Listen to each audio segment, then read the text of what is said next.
السلام علیکم ورحمۃ اللہ وبرکاتہ۔ معزز سامعین کرام، بعض لوگ یہ سوال کرتے ہیں کہ یاجوج ماجوج کی دیوار کہاں ہے؟ اس وقت وہ دیوار ٹوٹ گئی ہے یا موجود ہے؟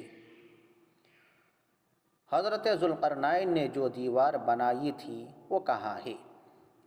تو جواباً عرض ہے کہ بعض مفسرین کی رائے یہ ہے کہ بخارا سمرقند یعنی ازبکستان کا علاقہ، اس علاقے میں یہ یاجوج ماجوج کی دیوار ہے۔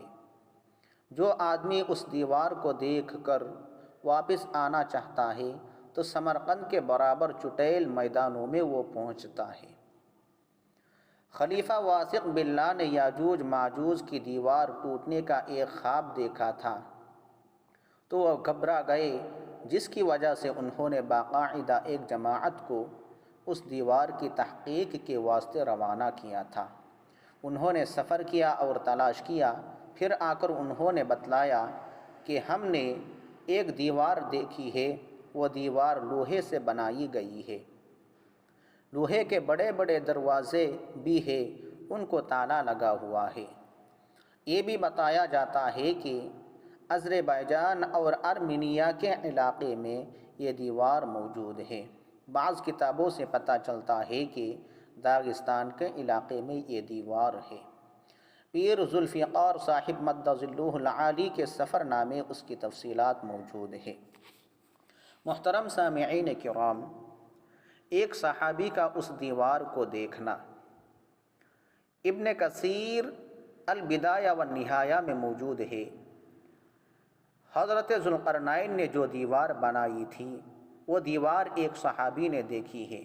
ایک حدیث میں ہے کہ ایک صحابی نے حضرت نبی کریم صلی اللہ علیہ وسلم سے عرض کیا کہ حضور، میں نے یاجوج ماجوج والی دیوار دیکھی ہے۔